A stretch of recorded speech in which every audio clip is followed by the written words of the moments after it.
Hola a todos, bienvenidos a Era Sapiente Student. En este canal nos sumergimos en los mitos históricos de este mundo donde vivimos. Hola a todos, bienvenidos a Era Sapient Student. En este canal nos sumergimos en las vidas de líderes, filósofos y otros personajes históricos. Soy Hedy Lamarr, soy actriz e inventora. Introducción a mi vida. Me llamo Hedwig Eva Maria Kiesler, aunque el mundo me conocería como Hedy Lamarr. Nací el 9 de noviembre de 1914 en Viena, Austria, en una familia acomodada. Mi padre era banquero y mi madre, pianista. Desde muy niña me fascinaba cómo funcionaban las cosas y desmontaba cajas de música, reparaba pequeños aparatos, preguntaba por el mecanismo detrás de los juguetes. Mi curiosidad no era solo artística, también era técnica. Con el tiempo me convertí en actriz, viví en Hollywood, en estudios, en glamour, en películas, pero no me bastaba con ser bella. Quería aportar algo al mundo, algo más que mi cara, en la portada de una revista. Cuando estalló la Segunda Guerra Mundial, sentí un impulso para usar mi ingenio para contribuir a este propósito. Así fue como me uní con el compositor George Antahail para inventar un sistema de comunicaciones secreto, basado en el salto de frecuencia frequency hopping, un método que cambiaría la tecnología para siempre. Esta es mi historia, la de una mujer que vivió entre focos y circuitos, entre guiones y patentes, que soñó con que sus ideas fueran tan poderosas como sus películas. Capítulo 1. Orígenes y primeros años. Crecí en Viena, en una casa elegante, pero con mucho movimiento intelectual. Mis padres me alentaban a explorar. A mi padre me explicaba cómo funcionaban los tranvías, cómo se genera la electricidad, y yo me perdía en esas conversaciones con los ojos brillando de entusiasmo. Cuando tenía unos 5 años, desarmé una caja de música y la volví a montar, nota por nota, descubrimiento por descubrimiento. Esa experiencia me enseñó que detrás de la belleza sonora hay un mecanismo maravilloso. Durante mi adolescencia, fui enviada a estudiar a un internado, aprendí idiomas, baile, piano, y también me enseñaron a pensar más allá de lo obvio. No solo quería ser actriz, sino que también quería entender cómo se mueve el mundo. A los 20 años, comencé a aparecer en películas en Europa, pero mi mente nunca se limitó a los guiones. Siempre estaba pensando en diseños, en cómo mejorar algo, en cómo proteger a la gente. Cuando me casé por primera vez con un fabricante de armas, tuve acceso a información técnica sobre municiones y radiotelecomunicaciones. Fue un momento decisivo para cambiar la tecnología bélica.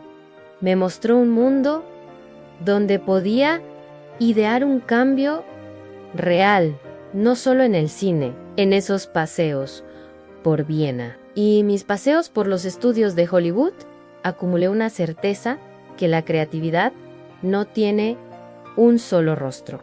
Puedo ser actriz y también inventora. Puedo usar mi belleza para inspirar, pero sobre todo quiero usar mi mente para construir.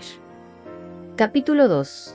Carrera cinematográfica. Llegué a Hollywood y me convertí en una de las actrices más célebres de la época. Mi rostro apareció en revistas, mis películas se proyectaron por todo el mundo y la gente me admiraba por mi belleza y mi carisma. Protagonicé filmes icónicos, el glamour era parte de mi vida cotidiana y la fama también. Pero detrás de las cámaras, mi mente no descansaba. En los descansos de rodaje reunía libros de ciencia, manuales de radio y bocetos de circuitos. Mi matrimonio con George Antahail, compositor y exiliado vanguardista, fue más que un ligue artístico, fue el inicio de una colaboración intelectual. Él entendía música, sincronización, estructuras, y yo le hablaba de potenciar señales,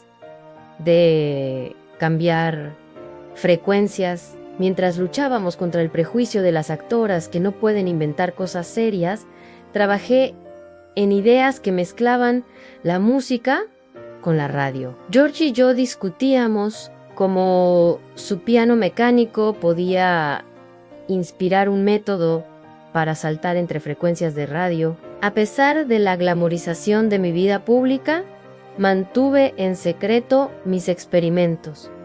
No quería que me redujeran a un capricho de celebridad, sino que se valorara mi ingenio. Esa lucha dentro de mí, entre los focos y el taller, entre el cine y la ciencia, me definió. Sería mi carácter curioso, mi audacia y mi visión lo que eventualmente daría lugar a una innovación que trascendería la pantalla. Capítulo 3.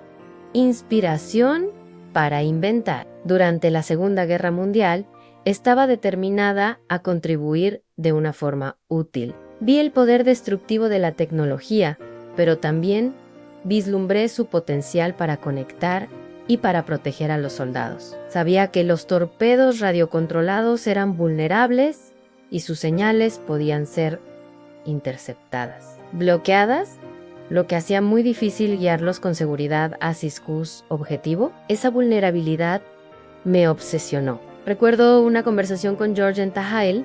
Le hablé de sincronizar señales como un piano mecánico, porque él ya había trabajado con rollos de pianola. Él entendió mi idea y juntos comenzamos a diseñar un sistema de salto de frecuencia que podía cambiar constantemente. Las frecuencias, para que un enemigo no pudiera interceptarla, diseñamos un prototipo usando 88 frecuencias, igual que las teclas de un piano, y sincronizamos un receptor y un emisor para que saltaran entre esas frecuencias según un patrón secreto. Esa estrategia hacía que la señal pareciera ruido para cualquiera que intentara captarla en su receptor. En agosto de 1942 obtuvimos la patente estadounidense número 2.292-397 para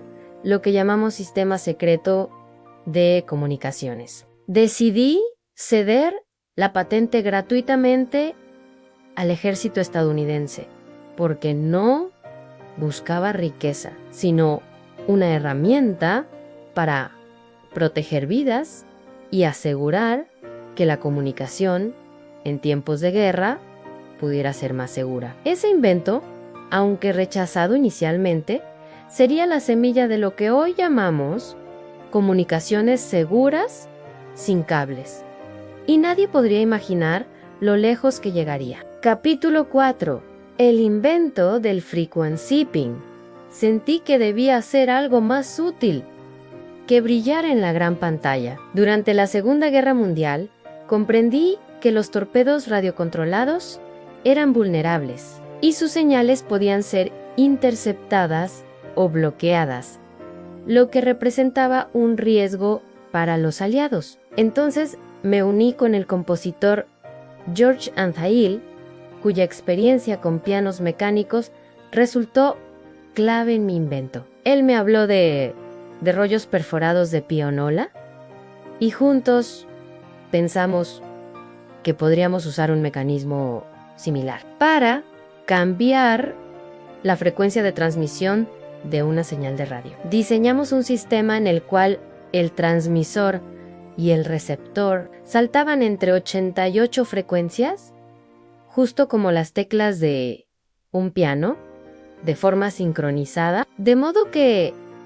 un enemigo no podría predecir ni interferir con la señal fácilmente. Presentamos la idea a las autoridades militares y en 1941 solicitamos la patente. El 11 de agosto de 1942 nos fue concedida la patente estadounidense 2.292.387 para nuestro sistema de comunicaciones secreto. Doné la patente nuevamente a la Marina de los Estados Unidos, con la esperanza de ayudar a derrotar al enemigo y proteger vida. Sabía que lo que estaba proponiendo era adelantado para su tiempo, pero creía firmemente que la seguridad debía pasar por la innovación, incluso si otros no podían verla aún. Capítulo 5.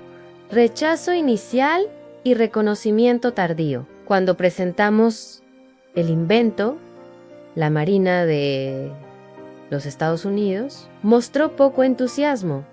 Dijeron que la tecnología era demasiado voluminosa para caber en un torpedo y que no estaba madura. Durante años, mi invento quedó olvidado. No se le dio el uso que creíamos que podía tener. Y mi vida siguió entre películas, matrimonios, éxitos públicos y soledad personal. Pero, con el paso del tiempo, otros ingenieros retomaron la idea del frequency ping. La tecnología evolucionó, los transistores se volvieron pequeños y lo que parecía un prototipo poco práctico se convirtió en algo fundamental para las comunicaciones modernas. En 1997, la Electronic Frontier Foundation y FNF me otorgó un reconocimiento como pionera por mi contribución a las comunicaciones seguras. Aunque no recibí grandes recompensas financieras por mi invento, ver que mi idea contribuyó décadas después a sistemas invisibles como el GPN y el Bluetooth o el Wi-Fi me llenó de orgullo y satisfacción. Capítulo 6. Legado tecnológico. Mi sistema de salto de frecuencia se convirtió en la base teórica para muchas tecnologías inalámbricas modernas, Wi-Fi, Bluetooth, GPS y comunicaciones seguras. Aunque otras personas han adaptado, mejorado o cambiado el mecanismo, el corazón de la idea. El cambio de frecuencia constante para dificultar la interferencia o el espionaje proviene de lo que diseñamos, George y yo. Me costó que me tomara en serio. Muchos solo me veían como actriz, como una cara bonita y no como una mujer con ideas científicas profundas, pero mi invención ha pasado a la historia, no solo por su utilidad, sino por su simbolismo.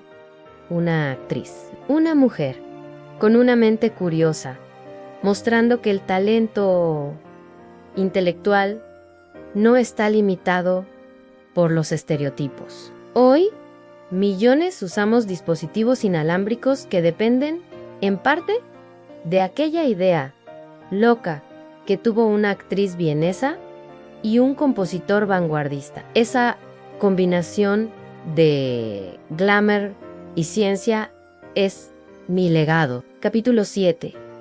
Mis frases más famosas. Cualquier chica puede lucir glamorosa. Todo lo que tienes que hacer es quedarte quieta y lucir estúpida. Cuando hayas agotado todas las posibilidades, recuerda esto: no lo has hecho, han apropiado a su forma de ver los problemas. Nunca entendí por qué las mujeres querrían vestirse como hombres.